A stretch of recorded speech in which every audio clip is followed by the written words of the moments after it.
Welcome, everyone, to Awaken Your Inner Genius. We are here on Sunday, July 21st, 2024. We are in Unit 2, Lesson 7, except this time it's the second part of Lesson 7 because last week we went over Walter's illumination, and this week we're going over Leo Russell's illumination. And so I want to say a welcome to our panel. We have our panel that you're getting used to here. We have Jim Porter, John Bonsall, and Ken Pearson, our 3 seasoned students. And I don't know how I got so lucky to be the only woman for tonight. I'm the only feminine to balance these 3 masculine. I'm not sure how that's going to roll, John. Do you? Yes, I do know how it's going to roll because you're such a powerful and dynamic person. You'll do just fine. Well, I will try to certainly hold my own tonight. So before we get started, if we would, everyone who is watching for both live and in the future, let's just take a moment to settle in. I want you to just take a look at this image of the ocean. We're going to do a quick meditation as we go through this, but not only do we want to think about the vastness of the ocean here and tying into the universal heartbeat. Last week, we also introduced the concept of also zooming out to understand the cosmos. And so we want you to see that image as well. And as you would, please close your eyes and simply get settled into this now moment. If you'll breathe in. As you breathe out, just get settled into the moment. Know that all of that should be at this moment. There's a reason why your path and our paths have crossed. So breathe back in. Bringing down the light and understanding the heartbeat of the ocean. Knowing that you will receive this evening exactly what you are meant to receive. As you breathe out, take one more big breath in if you would. And as you breathe out, if you'll simply relax into the moment, into the stillness, into that space where you may connect with the divinity within,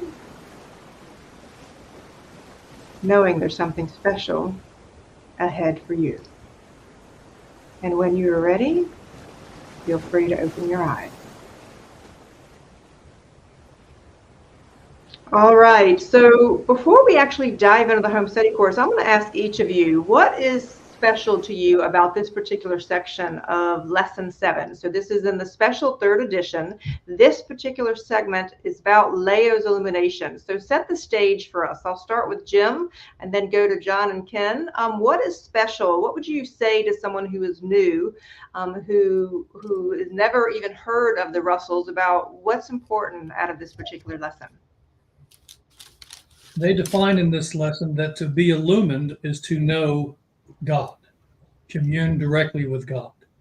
They also point out that each of us is born in a state of illumination at birth, with few exceptions. And we commune directly with the source that we literally just came from.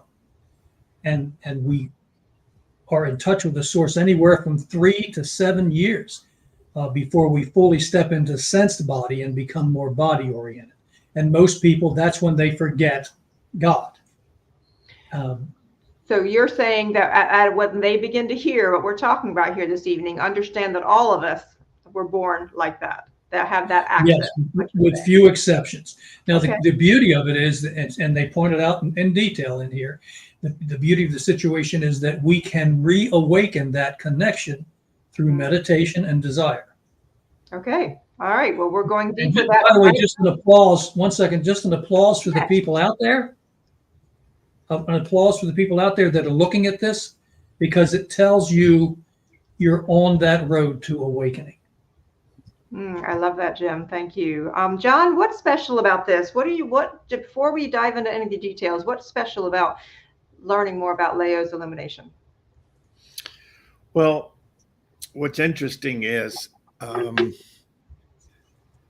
you take Dr. Russell and Leo Russell and claim to have been 360-degree cosmic conscious illuminants. So if there are any other 360-degree illuminants out in the world today, they must be hiding, all right, or don't want to come forward. But to have spent 2 years with a 360 Illuminate was a life-changing thing. And what happens is you struggle sometimes between the spiritual master and then the person. Mm. And it was a little bit of a juggling. But what I find interesting in their two stories is that, when you have this God awareness, it seems easier to go ahead and have that body severance at moments. That's what I've kind of gathered from both their illuminations and their stories. Okay. And so who knows what went on behind the scenes, but it's very rare. I mean, where else are you going to read about people's illumination? I haven't Well, and found any. what I loved about this, John, was not only did she talk about her illumination, but she also gave tips for when you're pursuing your own desire to be able to connect. And so that's two distinct parts we're going to cover tonight. So I think that's really neat. And just a reminder to all of our students, both Jim and John had a chance and the privilege to live with Leo, work with Leo for 2 years. So that's part of where their knowledge is coming from as well. And so, Ken, what is special to you as you were preparing for tonight and rereading this whole illumination for Leo? Oh God, there's so many places. I concur with Jim about we're born with this. I believe that I had something happen at 11 years old that was quite profound, and thus my 12th year it would change. So I still felt at 11 that was still happening. Somehow it was not born with it, but it was awakened at 11 for me. And then to just the depths at which she's such a kind, loving, brilliant human being, and yet she doesn't talk down, but you can, there's the knowledge is just so, there's so much depth in what she has to say. Okay. You really get it out of this segment. All right, well then let's go ahead and dive in. Let's go ahead and pull up that home study course. We're starting over here on page 122. Now, please, just a reminder for everyone that we actually created the Awaken Your Inner Genius to focus in on the home study course. That is what we are looking at, and we are trying to follow the same method that they suggested, is that you read 1 unit per month. And so, and the plan is you would go through all 12 units in a year and then start again the following year as your consciousness grows. So I love the beginning here, the story of my God awareness. And so I'm going to read the first sentence. And John, I'd like you to respond to this. If you'll scroll up just a bit, James, that rare experience into cosmic consciousness known as the illumination means being transformed into God awareness. That is why I use that word in this title. So can you just mention a little bit about that rare experience into cosmic consciousness? So this is for people who have never heard of the Russells. Hello, Karen. Hello, Terry and Deb, Linda, Sharon. So glad to have you all with us. I know some of you have your home study course already, but what would you say about that cosmic consciousness and God awareness, John, out of that first sentence? These terms people might struggle with them a little bit. And what the term I would like to help people with is to think of God as an isness. God just is. And so when you become aware of that, then you're never not aware of it. It's with you forever. And then that awareness gains in intensity to where it, becomes, I won't say a full-time thing, but and that's what separates, people, is basically their God awareness. So it's there, it lies dormant in a lot of people, and those that discover it, gradually or all of a sudden, it's a wonderful thing. Well, that's what we are actually hoping with this whole Awaken Your Inner Genius, to help people on that journey of discovery. So if we'll scroll down to the next paragraph, James, I want to mention something, and I'm going to have Jim comment here. She said, a happening must have time and place for that happening. I was never thus transformed from the physical to the spiritual. And highlighted, it says, there was never a time or place for my illumining, for I was born into it and never lost it. And Jim, that's what you were referring to, wasn't it? Exactly. And she refers to it in more depth a few pages in. Just the fact that what we said, we are born awakened. We are born awakened because we had been in communion with Universal One before getting here.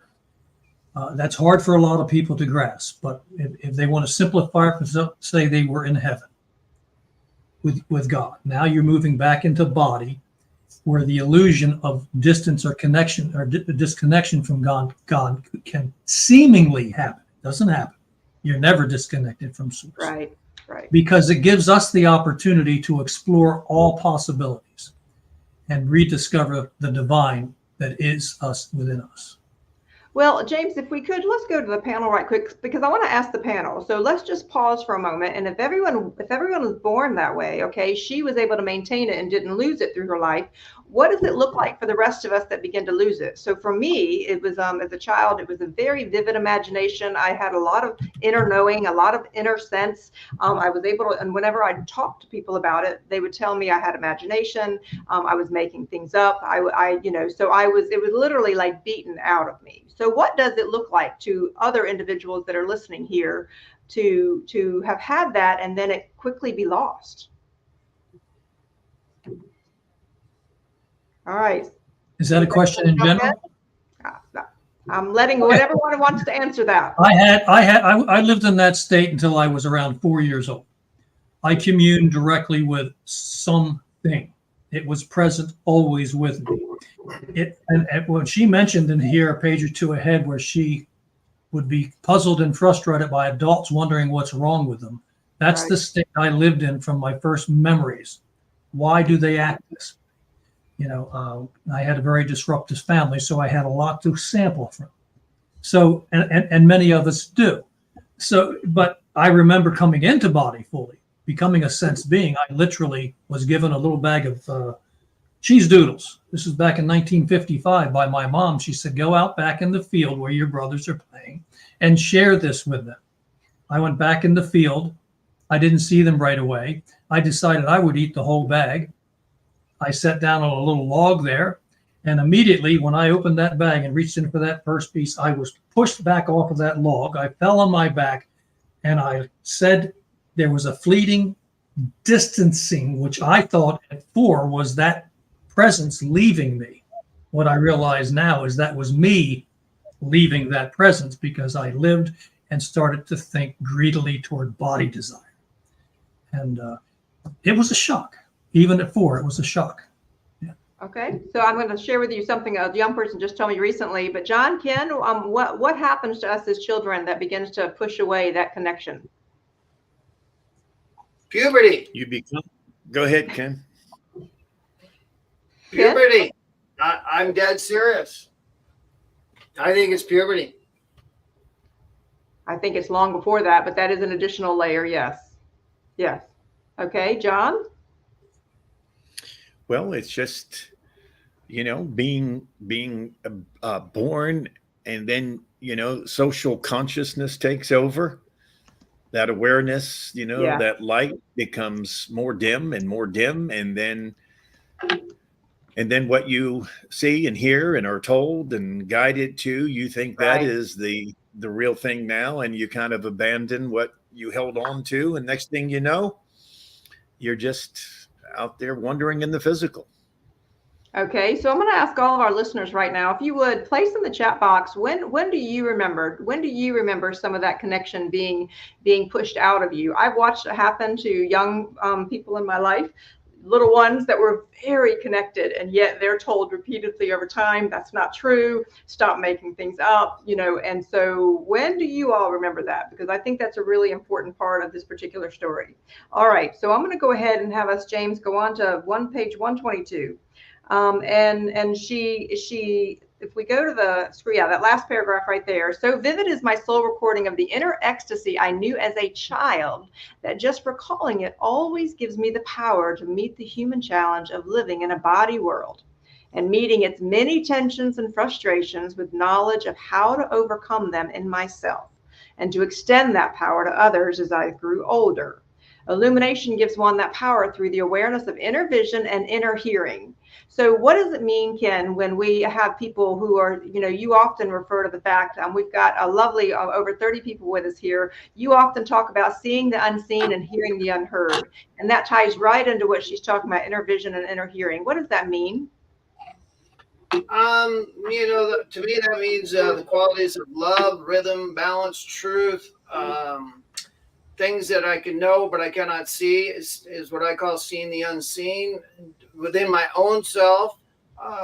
Sometimes it could have to do with deep layers of things that I've been blocked by that all of a sudden, because I'll ask for some clarity and petition a desire to get some answers, then something's revealed a long time ago. I hear things from the light all the time. I get messages all the time. Today, it's just a common occurrence that happens to me on a regular basis. I talked to you about something recently about the full spectrum of love that came to me from the source. That was the source talking to me directly, and then I relayed that to you. And it's a beautiful thing to be able to tie it into that. I've also been connected like that for a very long time. So, so James, let's go ahead and scroll down, please, because John, is what you talked about here. You'll see where I have the yellow highlight. It says, I had to learn to live in two worlds. My inner world, okay, which I could not speak about without meeting worried looks and doubting, and man's outer world, which I thought very strange and somewhat stupid. And that one made me laugh out loud. Isn't that interesting that she also uses the same terms that Doctor did, my world. Mm-hmm. Isn't that interesting? Yeah. And then it's got to be disheartening to have that inner joyousness and ecstasy and like Ken was mentioning, having those inner ears and eyes and being in touch with that, and then have the physical world pull at you, and you have people influencing you and things influencing you. And yes. Well, influencing us either to say that we can't hear, or either trying to put us into some specific kind of belief system, or getting us so busy that we no longer spend time in meditation. So I don't see anybody putting in the chat box yet, maybe where they had their own experience, but I want to encourage you, to invite you to go and do meditation after the session. And maybe you don't remember yet, because we all had that connection at some point in time. I think we still do today. I think that people just need to look in the right places. And what I would look for is to look for anything that you love to do. And when you find yourself doing it, you're exceedingly content and fulfilled. You are one with Source. That is the perpetual state of the divine mind, is a feeling of ecstasy. Ecstasy means exceedingly content and fulfilled. So if you love cooking, you love gardening, John and I love golf. When I watch him hit a golf shot, it hurts, but when I hit a good golf shot, I always feel great, but no, just kidding.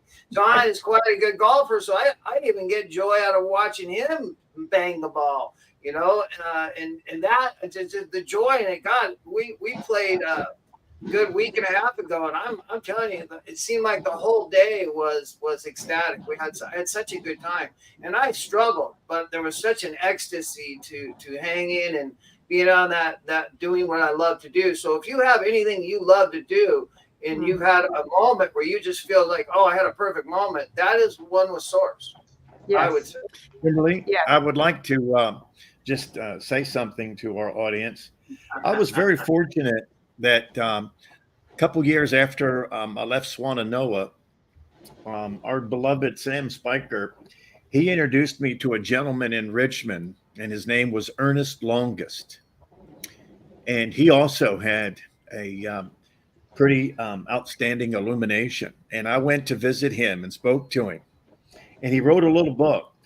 But it was interesting that his description was the same as every other illuminant. Yes. Yes. The brilliant flash and the 10,000 times 10,000 suns, and then you become overcome with this golden light and so on. And so that's kind of rare to have said you have met two illuminates in one lifetime. Well, you know what's fascinating, John, you must magnetize that to your world. What's fascinating though is I feel that these experiences are happening more and more to people. I was speaking with someone who was in their late 20s yesterday, and they had the world termed as a mental health crisis, but as they were describing to me what happened to them, I said, do you realize that some of the things you just said are quite in line with what Walter described during his illumination? And I actually showed a picture of the wave that's behind Ken's shoulder, and she said, oh, wow, wow. So to me, that's part of what I find so inspiring for everyone that's watching right now is that it's very, very intriguing to understand, and this is where we're going. And so as we get ready to go to the next section, I want to pull up this particular image, and I want you all to have this in mind because I'm going to the bottom of page 123, and we're going to share a story about the Christ of the Blue Ridge sculpture. So we're going to have our tech team show the image right quick before we pull up that particular section, and want you all to have this in mind. And John, if you'll get ready to talk about that last paragraph where she says you do it yourself. So everybody take a look at this. Jim, in a nutshell, what is this here at Swananoa? The Christ of the Blue Ridge is Leo's image from a vision that she had of Christ standing behind her with his hands on her shoulder in one of her illumined moments. She just tried to describe him to Doctor, and Doctor did a very good job of sculpting the body, shoulders and body of Christ. But he had a great deal of difficulty doing the face. And they'll touch on this in this very chapter, so I won't get deep into it. But it was one of those moments where they both understood that because of the illumined states that they held and knew, and John and I had the opportunity to touch on this when we were first at the museum, they knew they could do it because they knew that they could do it. Yes. So what Christ represents is the highest evolutionary stage of humanity. The man Jesus achieved Christ consciousness. Everybody on this page and everybody on this planet will at one point achieve Christ consciousness. It's always present. It's the bridge between absolute universal oneness and man is Christ consciousness. And that's the ultimate goal. So that's what that represents. And they simplified, beautified the whole thing by putting these simple words at the bottom of the statue. Love ye one another. Yes. Yeah. All right. So we're going to go to John in just a moment. But before we do, I want to pull up Susan. Susan says, yes, I've had many perfect moments, this touching of the divine. And Deb even said, she said, I had a perfect moment just recently when I was writing, which we showed you her books just a few weeks ago, the spotlight of the books. Deb, feel free to drop any of those links in the chat box. But she said, as I was creating a narrative for my most recent book, I was overwhelmed with joy and began to cry. And so, John, if you could, the bottom paragraph of page 123 in the Home Study Course talks about that moment that Walter said to Leo, what? About the Christ of the Blue Ridge, scrolling all the way down to that bottom paragraph. And it starts with, you do it. Would you like me to read that? Please. Well, no, she was telling you, you do it, meaning read. I don't think it was reading the paragraph. Multiple levels. All right. You do it yourself. Jim and I, we've made up several stories about that particular statement and how it unfolded, because it just wasn't one visit down from Leo to Doctor as he was working on the Christ of the Blue Ridge. It was many visits. So Jim and I, we made up this story to where Dr. Russell, you could see him untying his apron, taking it off, throwing it down, and saying, look, you not necessarily you do it yourself, but if you think you can do it better, then help yourself. No, I'm just kidding. All right, so I see the human interpretation there. James, scroll up just a particular line. I want to bring everybody else to speed, because what she said, like him, she was referring, we want to see those last two paragraphs, James. Like him, I found that anything I desired do, I could do. Many years later, when we were working together to interpret my conception of the Christ, which is now in our garden, the image you just saw, and the face upon which he was working was not as I had conceived it. He said, you do it yourself. Your power, you can believe what John said, John and Jim interpreted, but you do it yourself. Your power of expression is equal to mine, because you have discovered that whatever you have conceived in your mind, with a capital M, mind you, I want to be sure to alert everybody to that, you can give body to, which will image your conception. The fact that you have never before touched clay does not enter into it. The technique of anything melts into insignificance when knowledge and desire are strong. So, John, that's quite powerful. Well, if I may, I want to share with our audience that the Christ of the Blue Ridge that you just saw was removed from Swannanoa Gardens, and in that process, it was destroyed. Oh, that hurts. That hurts. And You mean the so whole thing? for years, not the whole, well, the head It's and the hands. pieces in the woods. Yes. So anyway, when I was mentoring Matt Presti, who was president at the time, of course, he had no interest in fixing it or putting it together. So I took it on my own accord to put the Christ of the Blue Ridge back together. Wow. And so that that day that I decided to do it, that night I spent communion with God, and I basically said, God, if you will guide my hands, I will do the work.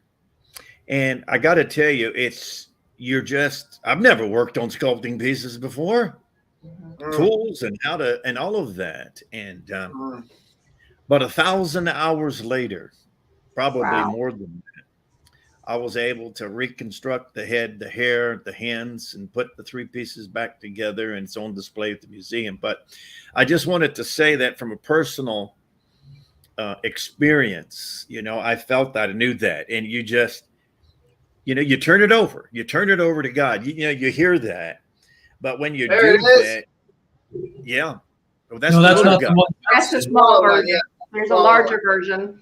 In Yeah. fact, I will send James a picture right quick of the version behind us, Ken. Go ahead, John. But you were actually inspired by this. You were inspired by this with Leo. The same sentiment. Yeah, but it's the process in which we're discussing here, right? That once you decide that you want to give your idea a body, you just do it, whether you've done something before or not. And Leo always told Jim and I that, boys, it will come to you in the doing. So if you don't ever pick up, a tool, if you don't ever get started, if you don't get some momentum going, you'll never finish anything. You'll never start anything. I was with John at probably 100 of that 1,000 hours while he worked on it. And I want you people to know the man was in absolute bliss, absolute joy and bliss every time he worked on it. I wish, as a matter of fact, I'll try to find him in my old camera. I've got pictures of the condition that statue was in. It was not one statue in pieces. It was multiple pours from multiple statues that had to be made to line up, meet, and become the same one solid piece. It was 5 or 6 solid pieces. I watched him spend hours and hours and hours on the head alone. So I want to just bring this to everyone who's listening here today. So may we find great inspiration here from John's story, and may we all, because that's part of what Leo and Walter, the reason they painstakingly wrote this home study course was so that we may be inspired to also achieve these things. Is that a fair way to say it, John? Absolutely.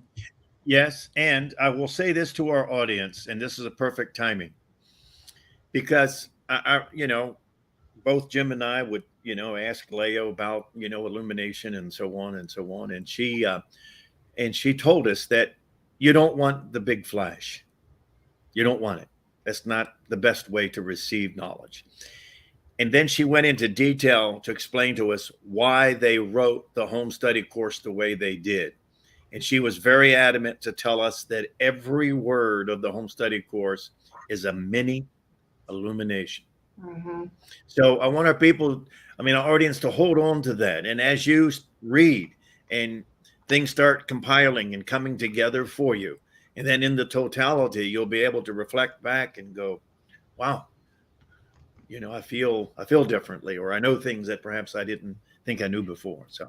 Well, and I would totally agree with that. So I'm on my 3rd time through the home study course, and every single time I have a deeper understanding, a greater understanding. I can't even begin to ask all of you, just between the 3 of you, over 130 years.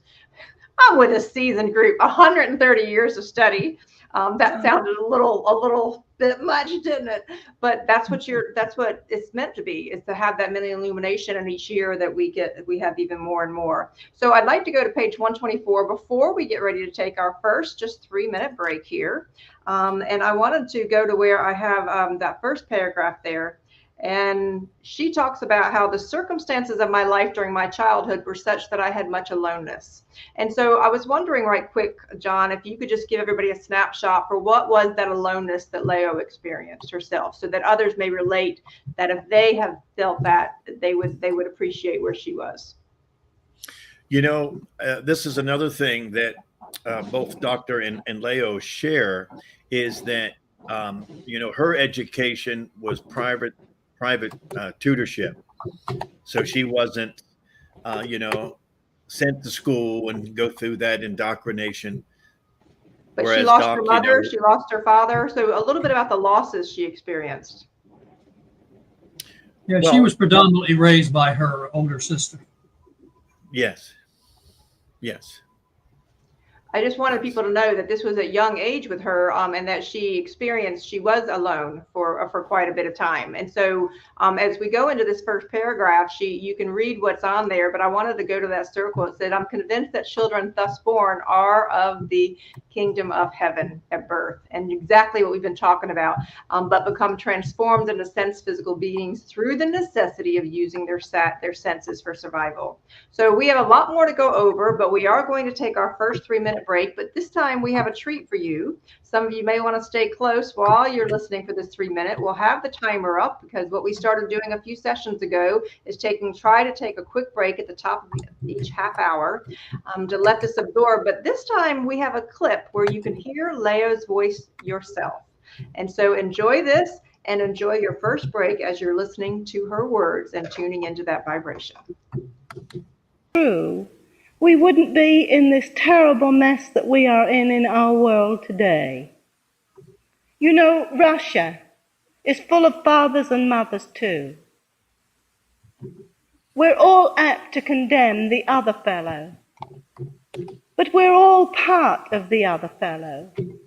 If we could see from each one of us here, there's a flux thread of light that joins each and every one of us. If people really understood their oneness with each other, they would never hurt each other in the way that they do. Not only with actions, but with thoughts, unkind thoughts. And the only person it really hurts is the one who has the thought. Because unless we accept a hurt, you remember in The Little Man Who Tapped the Secrets of the Universe, someone said to Doctor, have you ever known defeat? And he said, no, I've never known defeat because I've never accepted defeat. You have to accept defeat to know defeat. It matters not what happens to us. If we don't accept it, if someone tries to hurt us, we are only hurt if we accept the hurt. But we can't be hurt if we don't accept it. But what a wonderful world it would be if everybody really lived the brotherhood of man principle. And they never will until they realize how they're all one and why they're all one. That's what I tried to give out in my book. Everyone can help. Every good book that's written helps, because one is ready for one way of giving it, another is ready for another way of giving it. Margaret is giving it with her poetry. She's giving it out in her way. Maybe some of you here are giving it out in other ways. But everyone has got to start doing something about it if we're going to keep our world at all. There isn't anyone here that could not go out and extend himself to 100 people. And you imagine those 100 people extending to another 100 and to another 100. But it's knowledge we've got to extend, not just words. Because it's only knowledge of who man is and what he is and what he's here for that is going to change this world.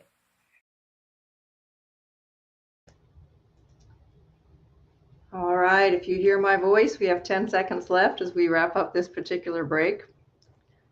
Hoping you enjoyed that clip from Leo Russell. And as we're waiting for everybody to return, I wanted to simply to bring up the specialness of when I first started studying about Walter and Leo. I was very inspired by the strength of Leo Russell, and that's what we're going to talk about a little bit more about what her illumination was. But Ken, I wanted to ask you to comment after listening to her voice, because you first came to the Russell Museum a little over a year ago, and you had after studying this work for almost 30 years, you had a very special affinity for Leo. And I was wondering if you just wanted to share a little bit about that before we continue. Wow, geez. What am I sharing about that? Well, yes. why was she special to you? Why was she special to you? You know, I just have studied this work so much that I can hear Doc's voice and I can hear Leo's voice. And Leo did a lot of the writing. And so her voice sounds familiar to me. The writings are just brilliant. And the way she's able to articulate and translate has just always created and she's a woman. So I think that it's a little easier as a man to feel that motherly kind of feeling from Leo, quite frankly.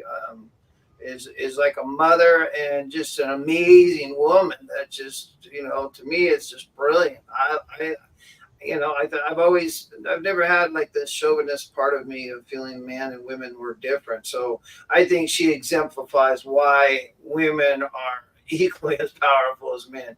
And she's probably, to me, the only woman that I've studied, not that there aren't others out there. I think they talk about Eddie Baker as being an illuminate, so and healing people. So that there's clearly others out there, but I've studied Leo, and so she just has just a super, super special place in my heart.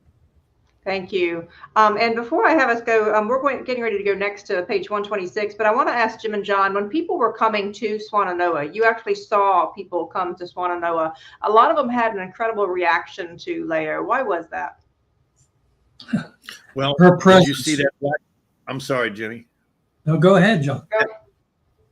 That black and white picture that you had of Leo, even in that black and white, you could see the diamonds in her eyes. Yes. And to see that in person, I'm just telling you. And did you hear what she talked about? The electric flux of light waves connecting other human beings. So remember, these illuminates saw that 24/7. Well, but I want people to have an appreciation, John, of people's reaction to her, because this is something that we don't have a chance to do. So how were they reacting when they saw her? So if you'll give me a comment, and then I'm going to go to Jim. Why did people come up to see the work? And so many people came up to literally talk to Leo. Well, people didn't come to Swannanoa to see the work. They came up to see the building. But once they got in the building, then it was game on. And every weekend, Leo would come down those beautiful steps, in one of her beautiful gowns, and she would speak to the people. And her words, her mannerisms, her voice, that English accent, it was just mesmerizing. So they might not have come in for the work initially, but by the time they left, they were changed people. So she was born in the UK. I am flying out to the UK tomorrow night, as a matter of fact. So maybe if life should align, the stars will align. I may have to end up swinging by her birthplace. Jim, what were people's reaction when they met Leo? To me, what I've heard from many, many that still now come into the Russell Museum talk about how they felt so much love from her. Always, even on those rare moments when you would get the scolding from Mrs. Russell, the love was always present. Look, John's right. A great deal of people came to Swannanoa to see the building, but there are many students who have read the materials and the works that came also to meet Mrs. Russell. Now, she was generally only down on Sundays, Over time, people began to learn that, so they would show up in mass on Sundays. And to see the look in people's eyes, because remember, John and I are standing there in the room when she came down the steps. That's fine. But there wasn't a distance in her. There was nothing that said, keep away from me. She would come down. She radiated light in her very being. She wore the most beautiful gowns. Quite frankly, I think she could have come down in a burlap sack and she would have looked the same. And then she would step down beautifully amongst the people, touch them, talk to them, look them right in the eye, listen to every word they said. And then she would take, after a few minutes, she would say, I'm going to go sit. And she would sit on the couch. And over the next hour or two, anybody that wanted to speak to her could come sit next to her. And she had this beautiful way of getting them to talk about themselves. And as they talked about themselves, she would stop every once in a while and go, well, you know, darling, you can equate this to Dr. Russell's book on the Secret of Light, what you're telling me right now. Yes. And she would plant that seed. And John and I will both tell you, she was the master gardener. She was planting seeds in you as she spoke to you throughout your time with her. And I am now 50 plus years later, and those seeds are still blossoming. I still have those aha moments. Go, oh my God, how did I see that? So it's hard to, I'll stop here. I know I run on. It's hard to fully say to someone what the joy of knowing a living illuminate is. And I was only 23 to 25 at the time. And boy, if I had even half the wisdom then that I did now, I would have understood what an unbelievably remarkable opportunity that was.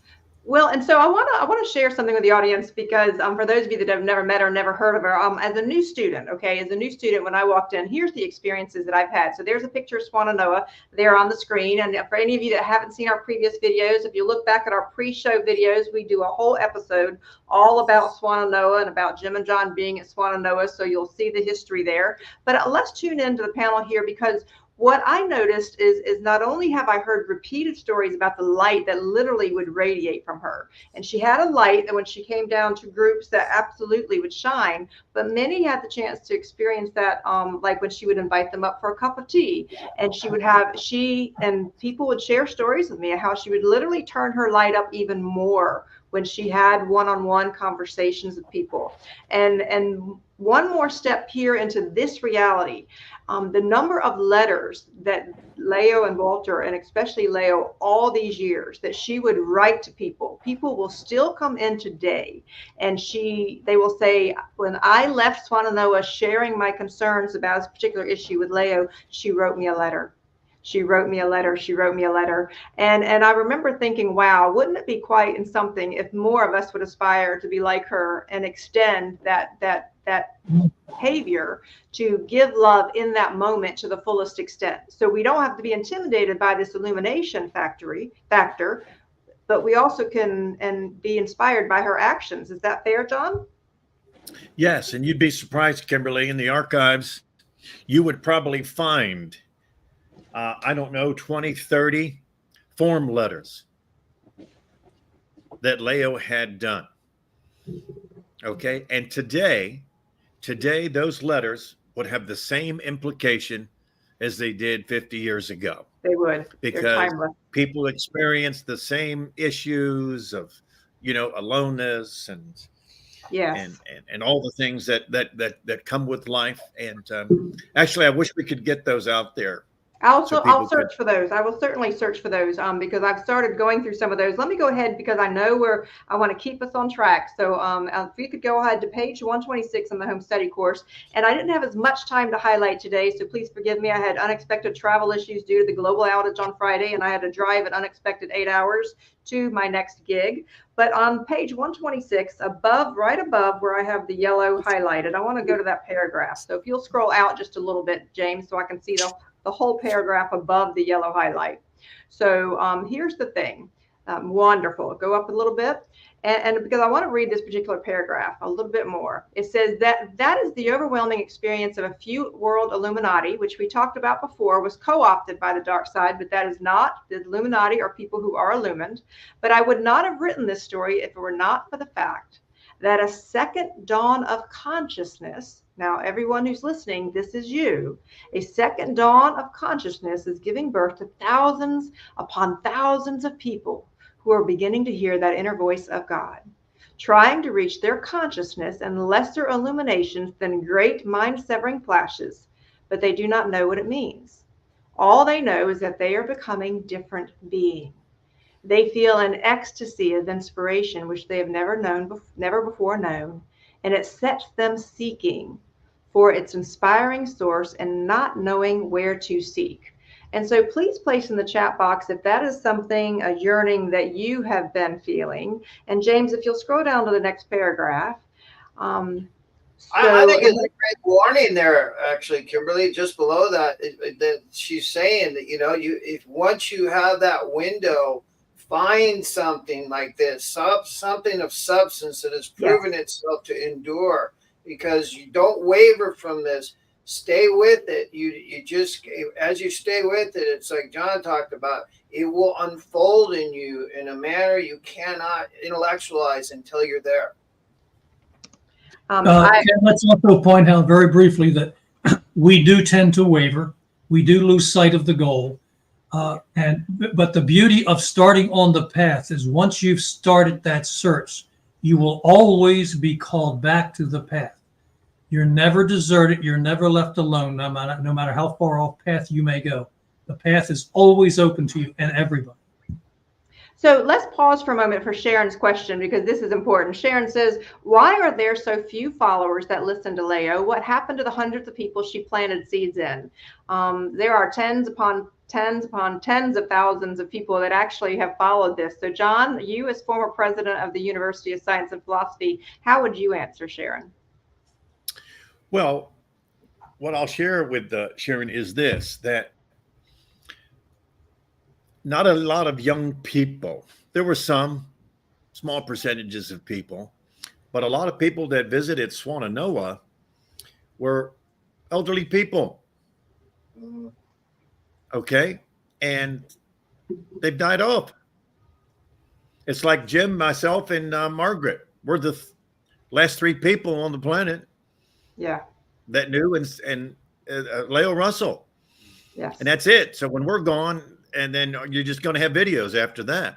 So it's not that they've gone anywhere. So, but the people that were touched by Leo Russell, they may or may not have, extended that to others, because family members are the ones that you don't want to share this with. We've all learned that lesson. Many of us are already the black sheep, right? I'm sure. Tell us if you can relate to that in your own families in the chat box.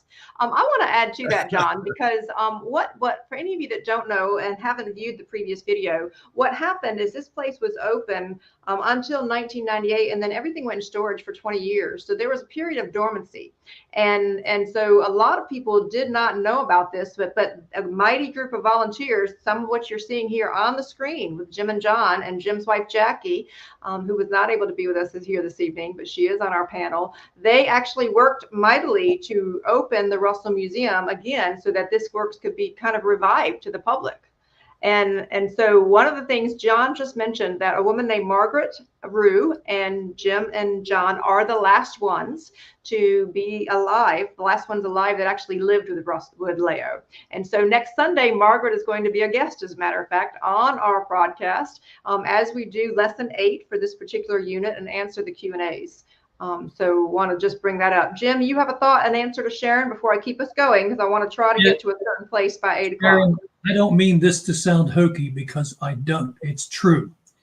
You can have absolute communion with Leo and Doctor through these works. This is literally like a recording of their minds being open to you, pointing the way up the mountain to enlightenment. Not everybody is going to be lucky enough to meet, someone as we were. But that doesn't mean you can't know them. And through these works, believe me, you can know them. And the most beautiful thing about coming to know them and their works is you begin to know yourself and your relationship with God. It's here. Well, well, I think in any creation, we birth it through love. So even when I published my book, I know some of the women in the audience of my book, Your Lion Inside, I literally poured love, poured my energy into it. So every creation that we have, whether it's a meal, as Ken talks about, and bringing love, but every creation brings forth that love. And this was their gift of love to the world, wasn't it, Ken? Yeah, no, as I just got done stating, I never met Leo, but I absolutely 100% am soul to soul connected with her soul, 100%, and Doc's, no question about it. And it was representative when I met you guys, my family. John and Jim and you. Have been, and I would say even Sam Spiker, as much as he's not a big advocator of the home study course, a relayer of it, he is a relayer of this message, and he lives it in his own unique way. So, Margaret is just brilliant. So next week, what a privilege. It's going to be really special. But I think Jim said something very important, which is kind of, on top of what I said. You will get to know their souls, and your souls will become one as you study this work.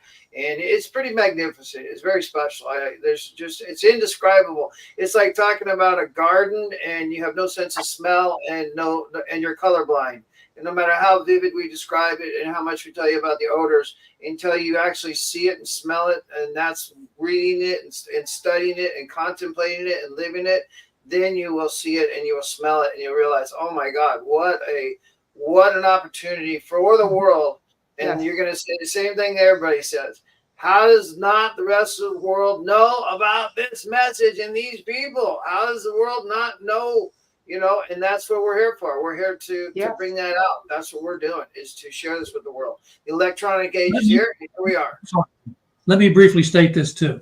John and I never met Dr. Russell, but we've had 40 plus years of coming to know him through his works.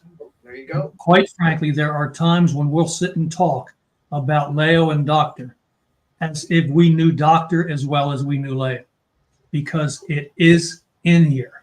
Yes. And it is you.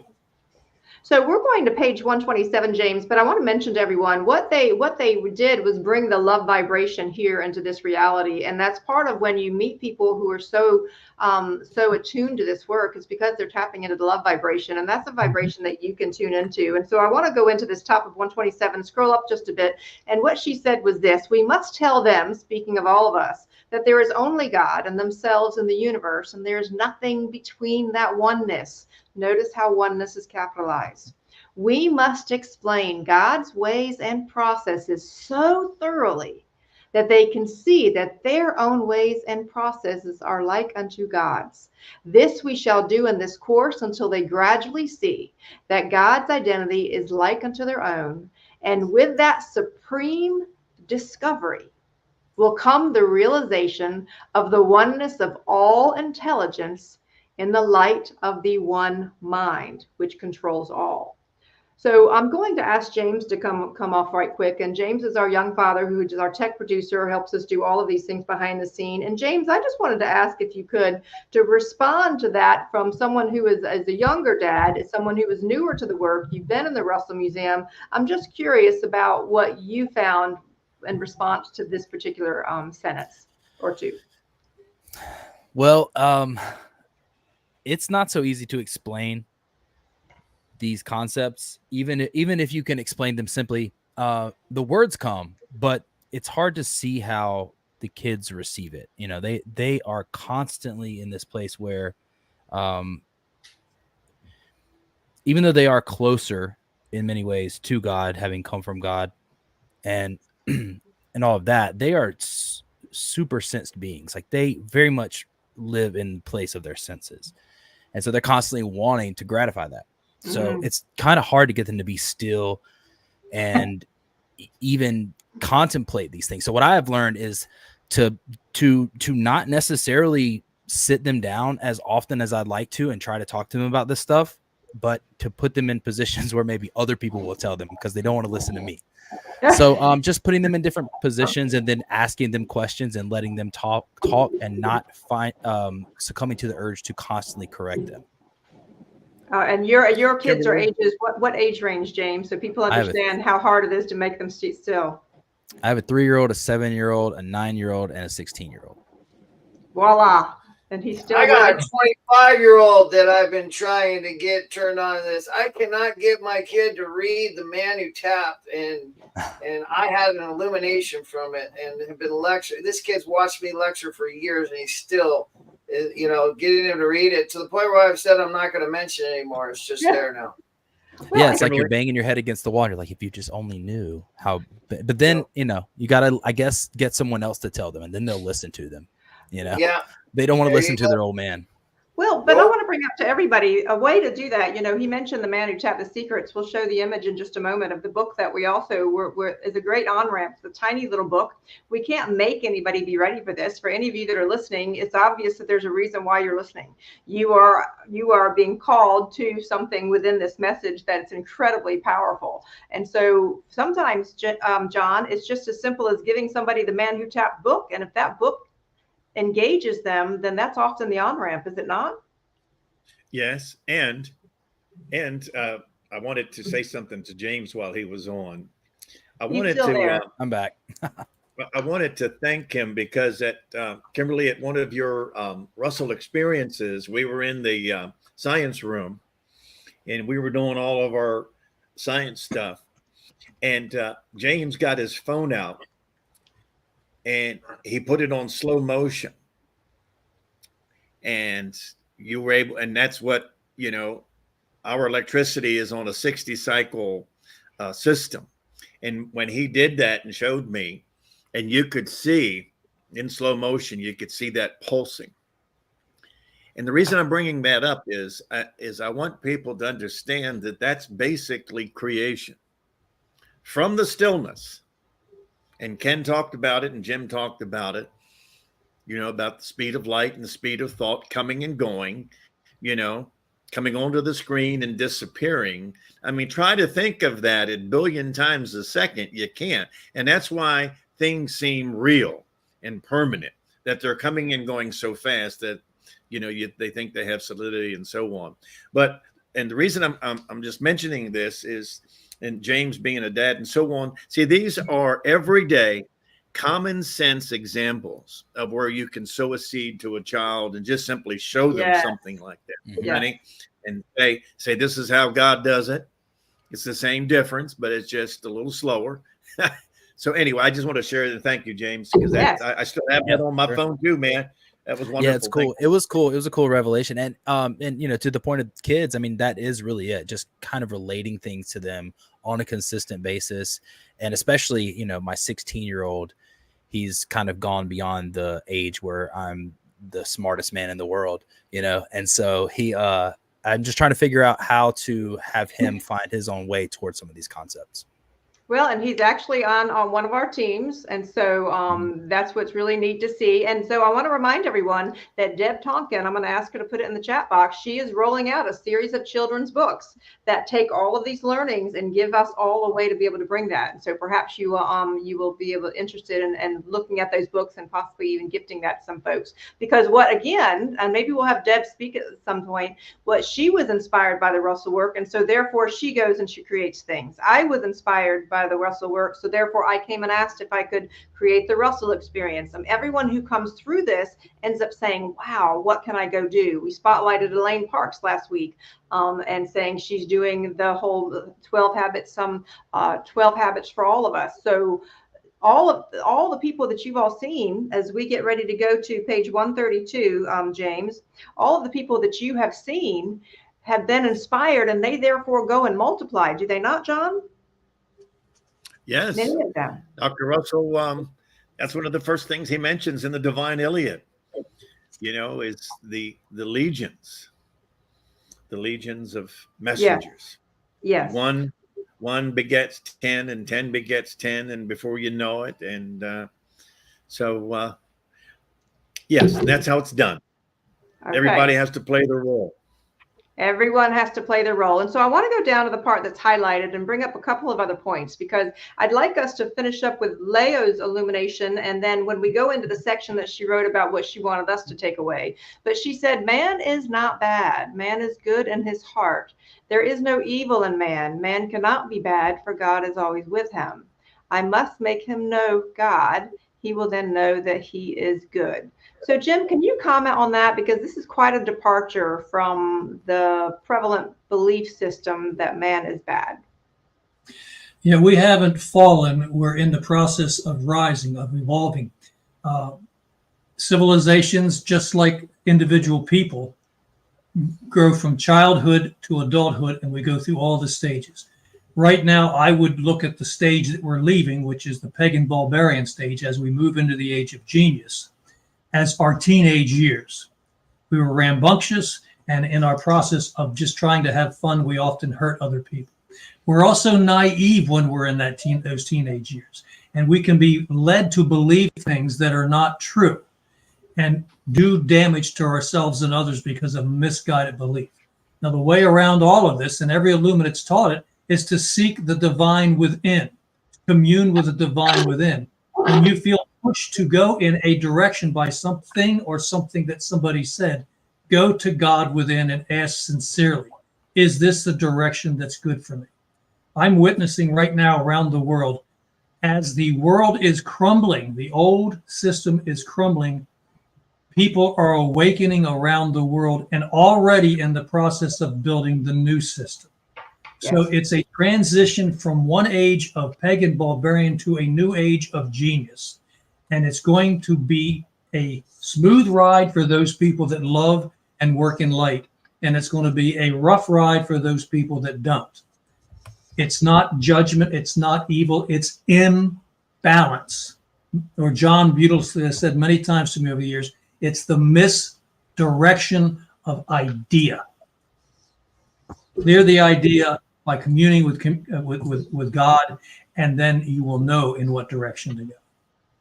So let me ask a comment then before we go into break, and we're going to have a quote up on the screen, and I'd like everybody to really reflect on this. Right now, being this idea that man is not bad, it's going to take our inner eyes and our inner hearing to be able to know that as we're going through the changes that you just referred to, Jim, is it not? Mm-hmm. Yes. And we're going to stumble. Please get that. People think because they stumble that they're lost. No, they're not. They simply have to patiently get up and get their eye back on the goal. Well, how do you keep your eye on the goal? You commune with the master of the game, which is Creator. You talk and walk with Creator to the best of your ability as Creator. And no matter how often you fall, you get back up again and get back to communing with Creator. And what you'll find is, and Leo points this out, and Dr. Both also in The Secret of Light, you begin to build a momentum because of your connection with the divine, that were things that would come at you in life that would stumble you and make you fall prior. Now you blast right through them and just leave them in the dust. And I mean, to me, that's literally what I interpret to "get thee behind me, Satan" means.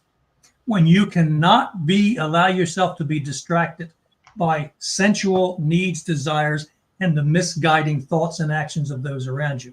Give them love, focus on your communion with Creator, and keep moving forward. Yes. I think it's, I want to say one more thing. Oh, go ahead, John. I just wanted to put things into perspective for the audience. Is that paragraph at the bottom of 127? You have to have a starting point. I don't know if James could bring that up or not.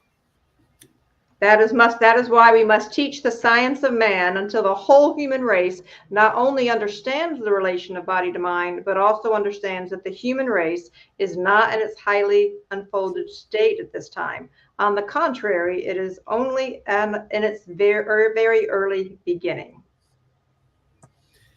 Keep going. Keep going. Okay. Yeah. It is, in fact, still in the barbaric, marauding, killing stage of emergence into the human race, which was only a very few thousand years ago. So that's the challenge for all of us, is you have to know where we are, and you have to have a path to get us to where we want to be. And in my lifetime, and there are other things, okay, but if you want a building block to get you there, this home study course is the only. I don't want to say it's the only thing. I guess there's many things, but it's the only thing that I've found that is true. And everything that I've read, everything I come across, it is weighed against the home study course. If it doesn't fit, you throw it out and don't waste your time. Well, so we want to respect where everybody is, but I will tell you what is very powerful about this work, and we'll talk about that when we come back from this next break, is that they don't say that their way is the only way. They're very good about uplifting others' belief systems and other illuminates, which is part of what really appealed to me as someone who was brought up in a tradition that seemed to damn the whole rest of the world. And so there's great power in here.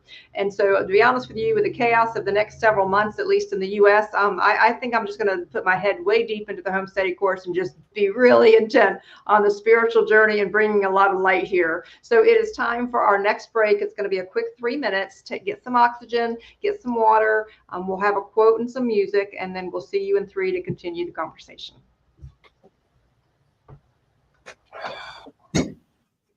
Oh.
All right.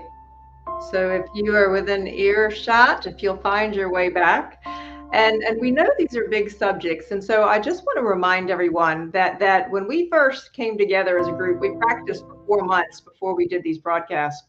And the discussion was what was the best way. And there's no way we can cover everything that's in each unit and each lesson. It is simply too big.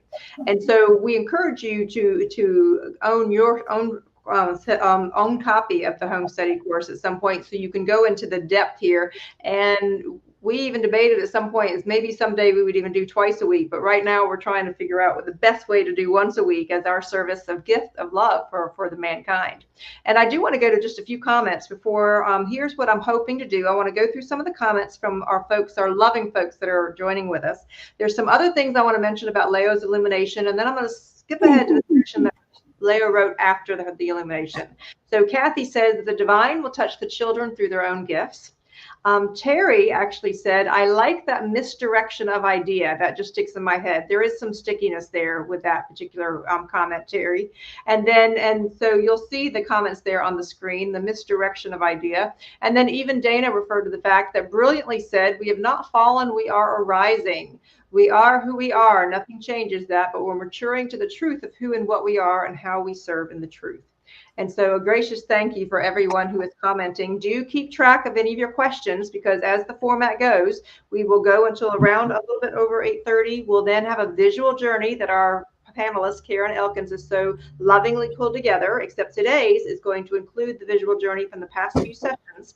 And then we'll have a Q&A session for the group.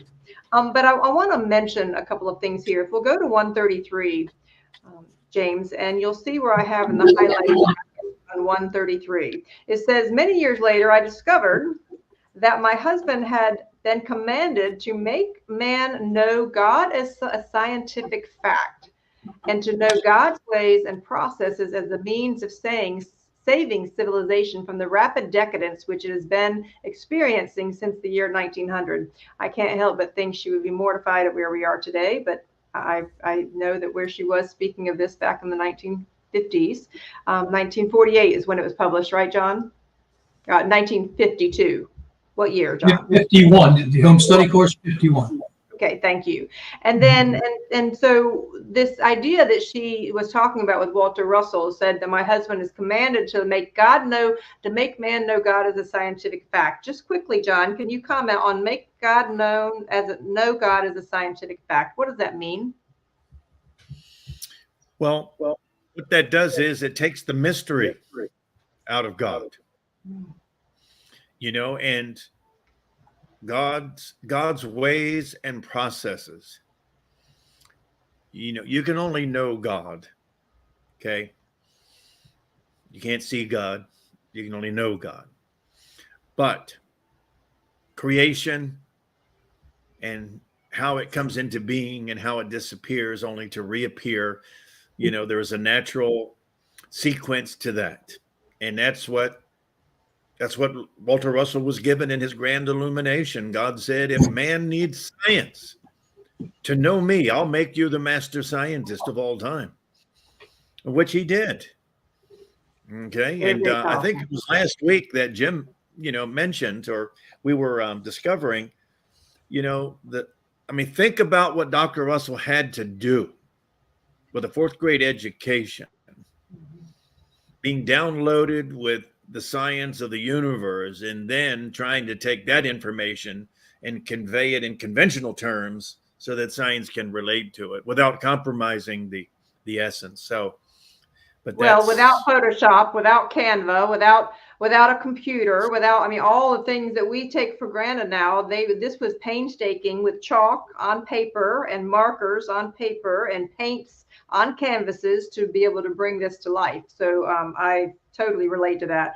I wanted to go to 134, and I was going to ask Jim to comment on this. It says, and where it's circled there, the messengers differed, but the message was always the same and always will be until man heeds it. That message of unity, which says, my Father and I are one, and all men are one brotherhood, has always been the same and unchanged since Krishna spoke the words in ancient India to the days of the modern messengers by Ullah and Mary Baker Eddy. Jim, quick comment, and then I'll go to Ken before I continue. Well, this is another example of God is continuously communing with all people throughout all ages and through all illuminates, giving the same message. And all of all of the Illuminates, when you study their early history to the best of your ability and commune with them, you'll find the same thing, that you and Creator are one to the degree that you can understand and master that. They're not telling you to worship them. They're not telling you that they're the only way to get to God. They're not. This is stuff that evolves in the minds of man after they're gone. We've already witnessed it in small degrees at the university over the years. So it's a matter of simply keeping the message pure and communing constantly, not with the message, that's pointing the way, with God. Commune and meditate daily. I know I hammer this home, but it's the road to enlightenment.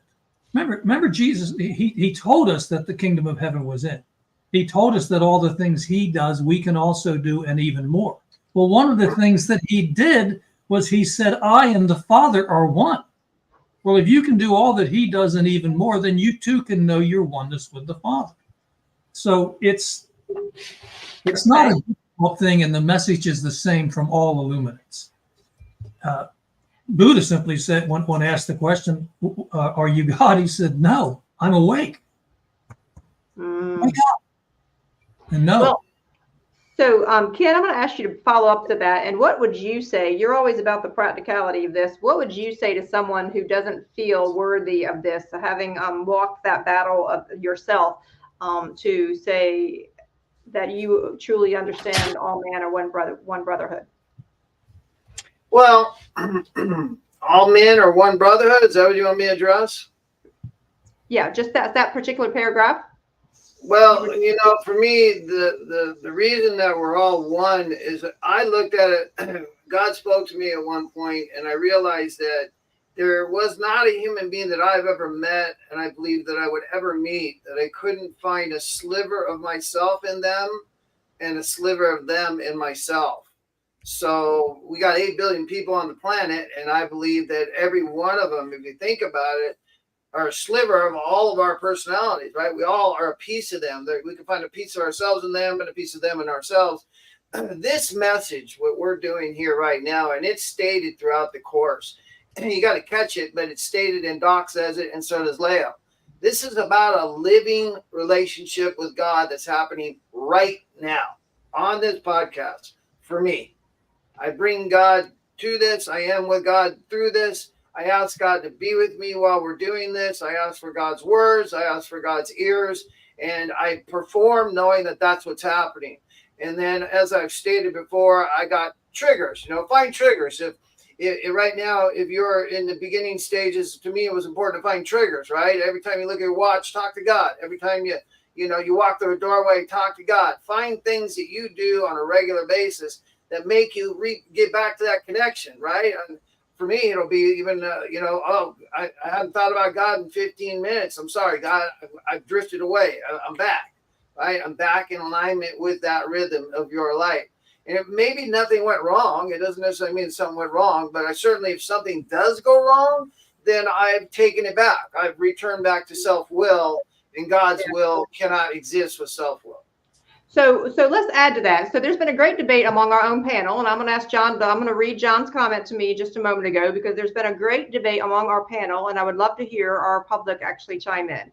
But he said the term creator to me seems to be an impersonal term. God is God. Creator seems like we're backing away using God. Be strong in delivering the essence of what we truly are, God-like beings of light. And so John and I have had tremendous conversations. Jim and I have had conversations. As a recovered Southern Baptist woman, I was beat over the head with this divine being of God, which was a man who looked a lot like Jim and John on the screen. So I want to be really honest. So for me, I have been the one, and I'm going to totally own that, about the fact that part of what appealed to me with the Walter Russell work is, yes, they referred to Mother, Father, God, but I've had to do a lot of healing around that notion of God. And so, John, I'll just go ahead and say it out, because I've asked the panel to be very honest in their perspective, so you all could learn from our journey as well. And then I'm going to page 135. May I comment first? Sure. I would say that is a lack of understanding of what it takes to build that relationship that you've been building for 50 years, right? For others I know that in recovery, when I look at broken alcoholics and drug addicts, they come with a broken God, right? So you have to recontextualize that image, just like Kimberly has to stop allowing, I'm a recovered Southern Baptist woman. Man, you got to drop that identity. That badge has got to go away. And it starts by a conscious effort to do it and not utter it. And she could say, you struggle with God, but to keep impounding the divine and the creator, I think John has something. God is God, whether you know it as God. But if you come with a broken God and you come with a broken image of God, then that's not God, the God that we're trying to talk of. And that's what I think why John keeps emphasizing, because God to him is quite clear. And if you come over to Avalon in his place, you see the God energy, and you see a man living a life triumphant for quite a period of time, creating the artwork, which we call his Avalon, which is his ranch. It's 30 acres. It's gorgeous. So I just want to state, well, hold on.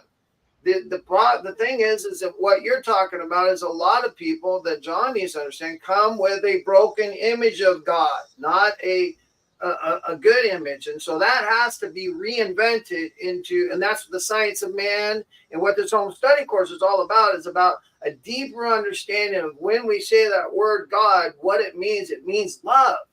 So it's another way of saying love, right? You can't say love differently than love. Love is love. It can't, I like you is not love. I really fond of you is not love. Love is love.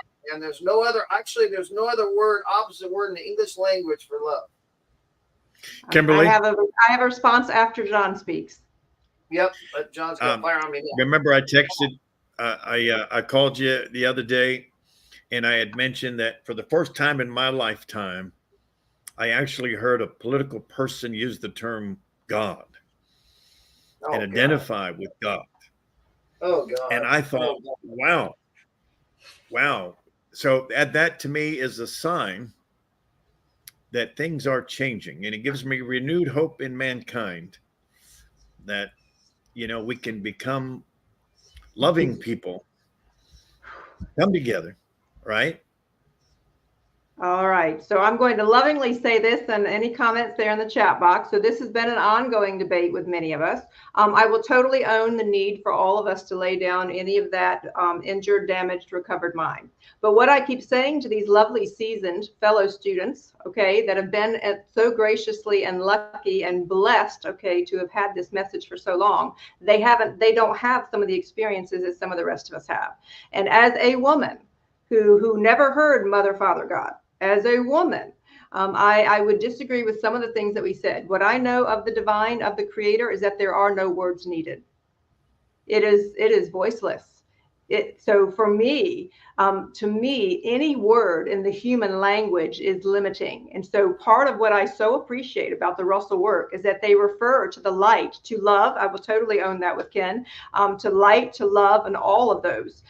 So I appreciated that they did not box it into one phrase. And so for anyone who's listening to this that might have had any experiences that were similar to mine, I heard God used all the time, John, in the political arena when coming from South Carolina. I saw God used all the time as a political motivator. So for me, it is more about the energy behind the words. And so we're blowing our time here, but maybe everybody else will relate to some of this. Because it matters not the word. I bring this up. Deb says to label something is reductionism. There's another ism. Ken did a remarkable job on when he was talking this past yesterday at the University of Science and Philosophy about the law of balance and an antidote to addictionism.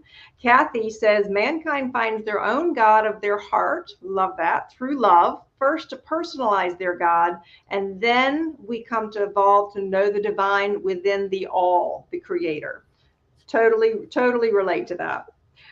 So I want to keep us on track. I know there's some ongoing conversations, everybody, and I've always wanted to respect what the group thinks and still facilitate it in a way that would be healing for us. And we want you to find what is right for you and going within. Jim, you want to weigh in before I continue us to 135? Yeah. The Russell. I gotta go back to that. I gotta tell you that it doesn't sit well with me.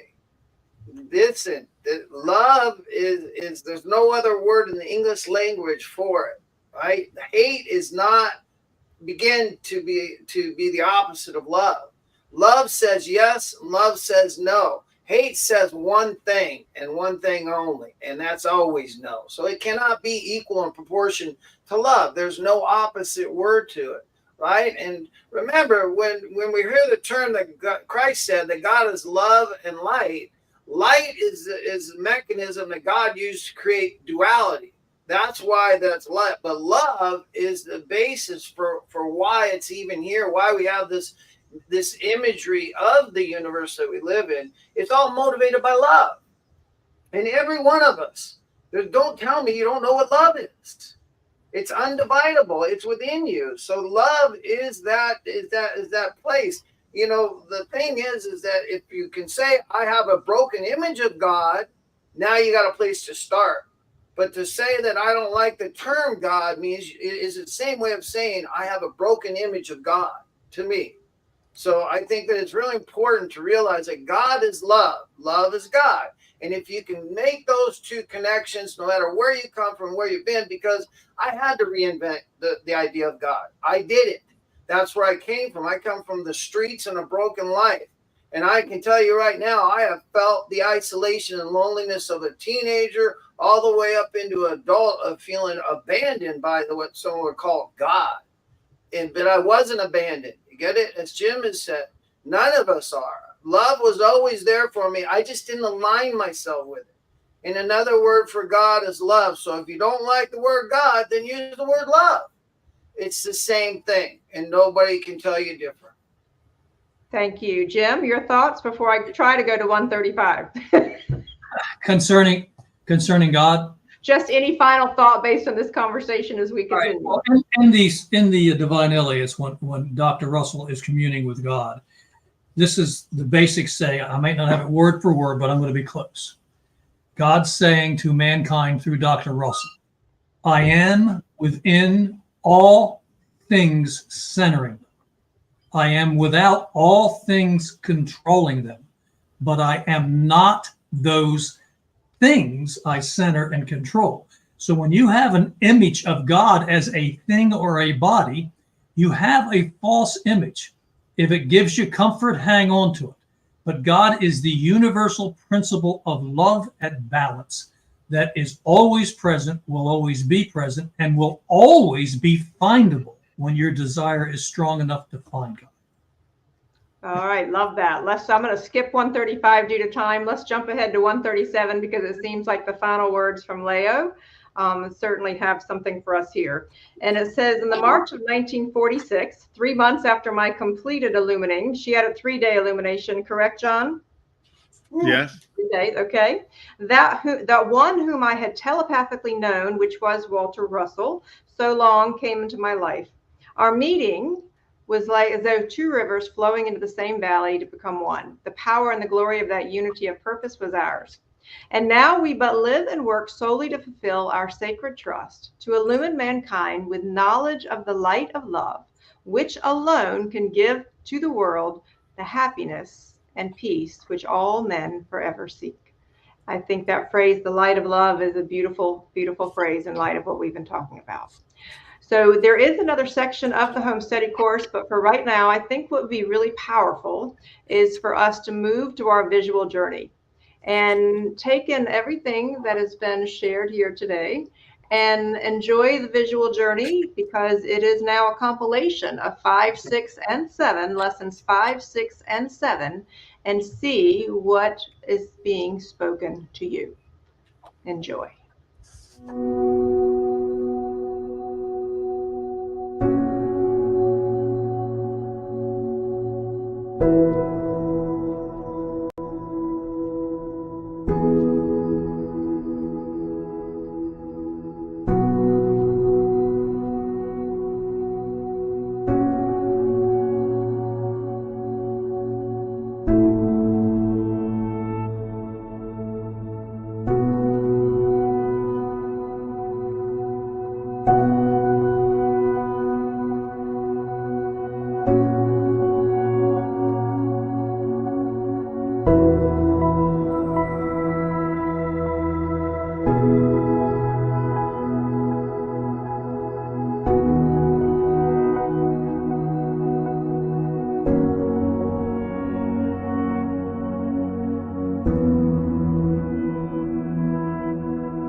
That was the end of it already, James. I'm surprised. Okay, so I want to just remind everybody what that is. That is the gift that Karen brings to us. And so Karen, even though she's been familiar with the Russell Works for 13 years, this is the first time she's going through the home study course. And so each week she puts together a visual compilation. Now, this is her interpretation, what she does, and we often, as Russell students, the seasoned Russell students, will give her feedback of what needs to adapt or change. But it is a visual kind of collection, and I'm curious from the panel, what is as everybody else is thinking about any questions for the Q&A portion, either of the panel or about the study. And I also want to bring up the second section of this particular home study section, some effects of illumination. What do you think is the power of seeing some of that in a visual representation? Let's hear from Jim first, and then go to John, and then Ken. Well, visual is good for body, brain. It helps import images to give you a sense of what you're trying to learn. They stimulate. They make me think. I enjoy them. You picture a boulder sitting on a mountainside. It's fixed. It's sitting on solid ground. It's stable. It's in a state of balance. There's calmness. Picture years and years of rain coming over that boulder and washing the soil out from underneath it. Slowly it becomes what we would call on balance. It's not on balance at all. It's in the process of finding a new balance, a new position. And that's how we go through life. We have stages where we're fixed and balanced and settled, but things can erode the situation around us. And in that erosion, we may have to be forced by the sheer force of gravity to find another stability, another balance. That's living the physical life. But you are never forced away from the divine life. That is always present. And when you find that you've turned away from it, it has never turned from you. I wish I could get that into my own head more solid than it is. Divine is always present in you. In essence, when you reach full awareness in Christ consciousness, you know that you are the very divine we're talking about, not your body. I have been on this planet multiple times. I've been male, I've been female, I've been father, I've been mother, I've been sister, I've been child, I've been parent, I've been monster, I've been angry, I've been lost, I've found my way back. None of those things go with you to your awareness of divinity because they're not known to a divinity. You're lost in your thoughts and your actions. Divinity never sees you as lost. It doesn't. It's always present with you. We see ourselves as lost, or in the worst case scenarios, don't know we're lost. Okay. And my God, how much we can do there. So just hang in there and understand that instability is part of living. Unstable conditions rise and fall. It's holding what Ken hammers home and John hammers home and Ken hammers home all the time.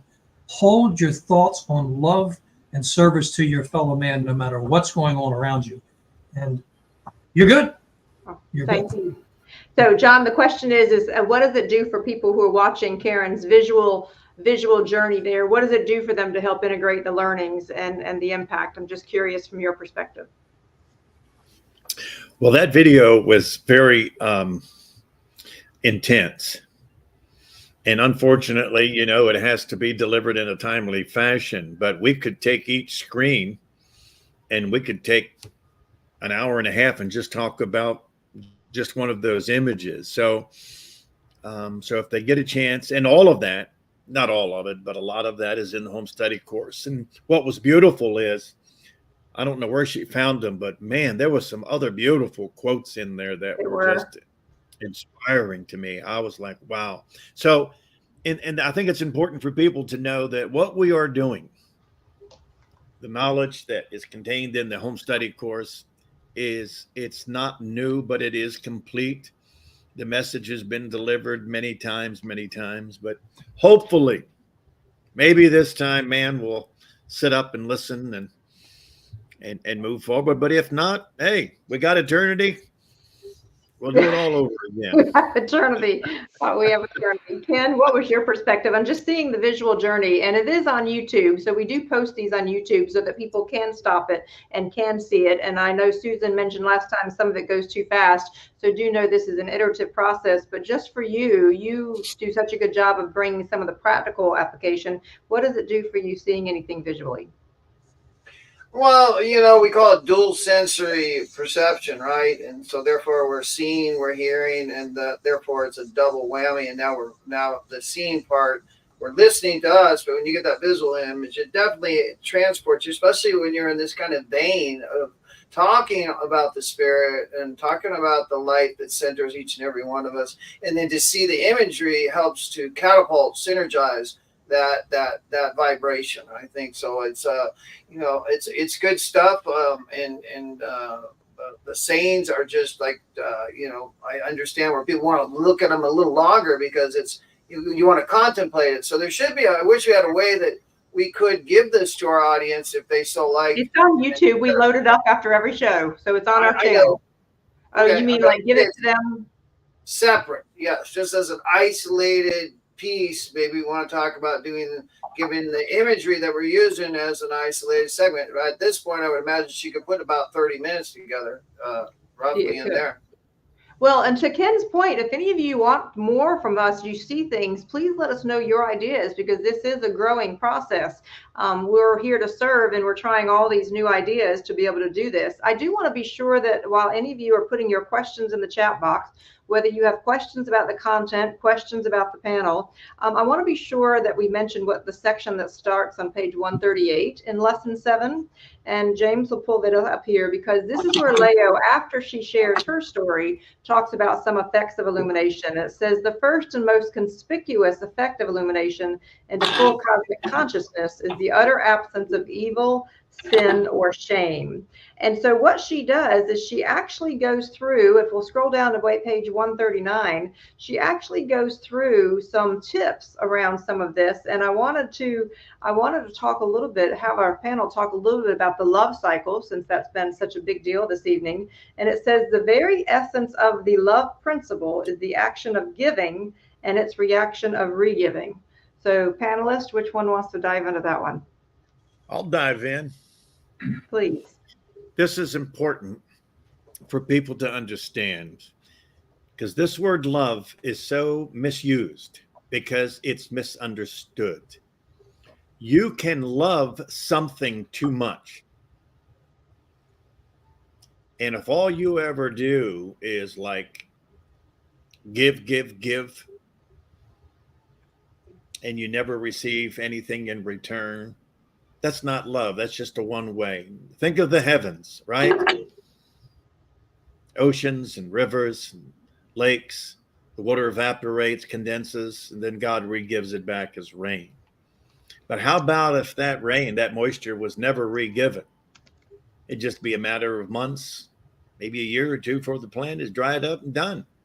So love is a two-way interchange, and it's a balanced interchange. Okay. And so it's important. It's important for people to understand that term. It's a very powerful term. It's all there is actually in the universe, but there is a definition behind it. Like, so we talked about the science behind God, right? So there is a science behind the word love. It's a two-way balanced interchange, not one way, two-way. So I'm going to ask James to scroll down to the middle of 140 because that brings up exactly what you were saying, John. It says, and the highlighted section on page 140 in the middle of the way, it says the secret of life is to learn how to balance one's transactions so that the givings and re-givings are equal and in balance with each other. And so I want to ask the audience, if you would, do you feel that you live that kind of life where things are in balance? Do you feel that you have this give and re-give in balance? And I'm going to ask Ken to comment and then Jim to comment about this notion, because this is a fundamental foundation of the Russell work, of this notion of giving and re-giving. So Ken? Yeah. I think John hit it on the head there, and is leading up to the idea. If you are a giver, stop giving to takers.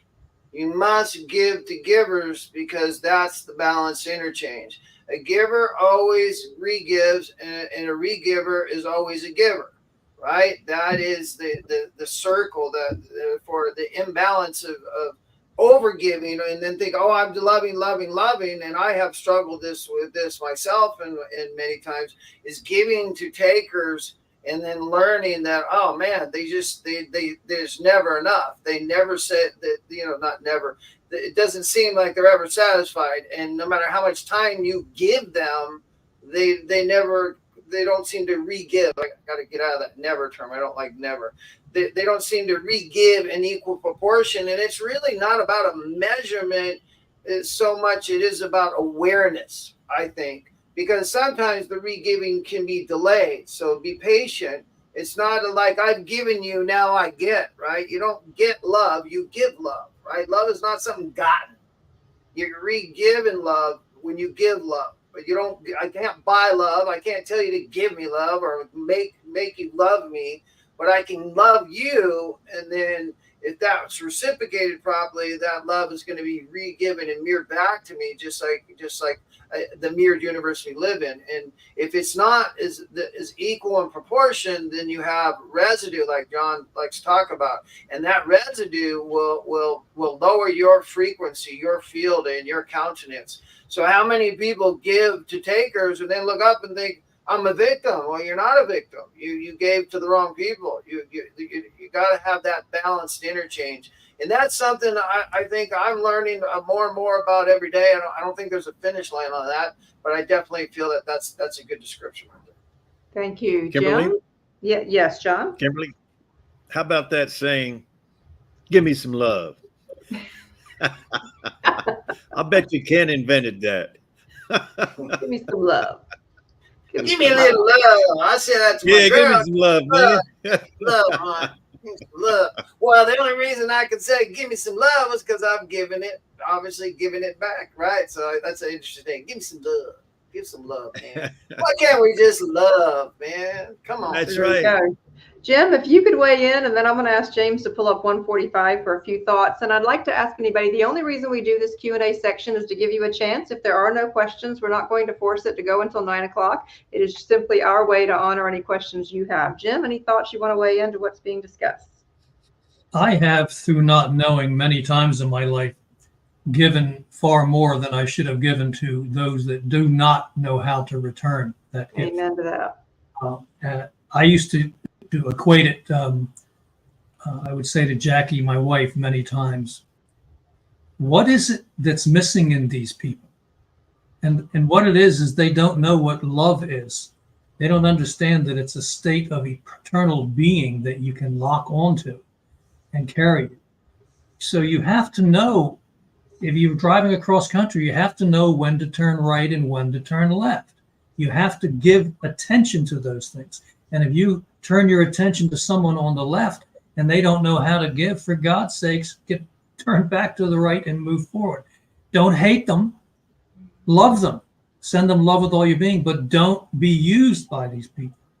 In my childhood, and this is the last sentence, my mother was married to a violent man, a good man in every other way, but violent, drunk man. And it took her too many years to understand that she could not give this man enough love to fix him. Right. And then she finally was able to remove herself from that situation.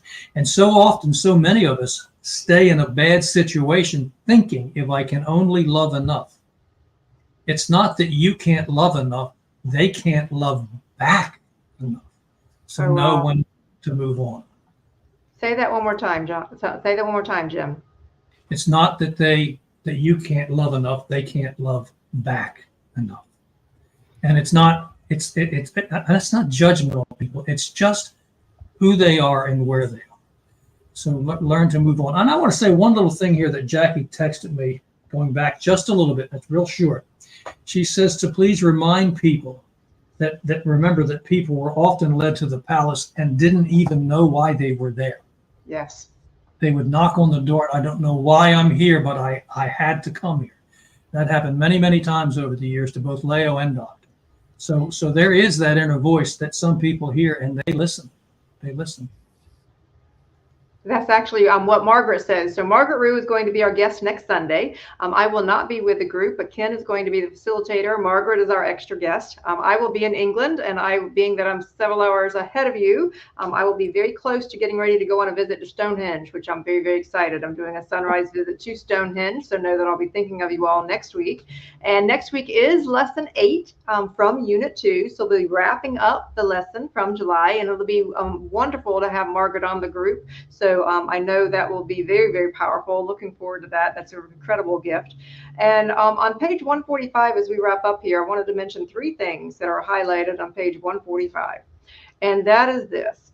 It says, the thinking of one is the thinking of all.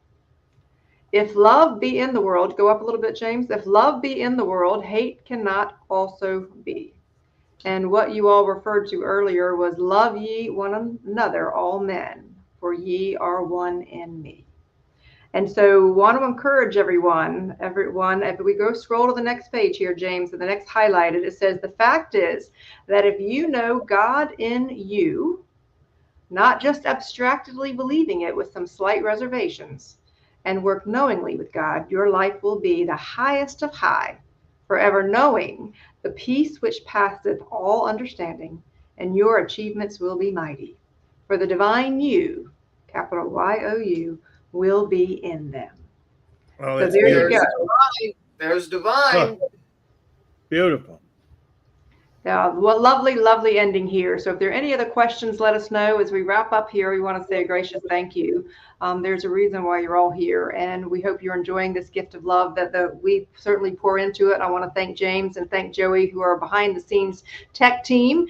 Karen, who is not with us, she's busy getting ready for Tesla Tech, which we'll drop the link in the chat box there. The Tesla Tech is that August 7th through the 11th, and Karen and I will be doing a presentation about the holographic universe on that Thursday night, August 8th, and she has a special there where you can do a $99 live stream. I'll be speaking at the museum at the USP later in August. We'll share more about that, but July is going to wrap up Unit 2, and then in August we will begin Unit 3. So any final words, dear ones? Anybody on the panel, or you want to say goodnight? Any final burning words that you all, I want to give everybody any thoughts? Oh, and all of a sudden it's I think everything's been said. How can you say more than what's been said? That's right. Right. There you go. So may we all. I got a final word. I love you. Good night, everybody. We love you too, Ken. Love you all. Bye-bye, everyone. Have a wonderful week.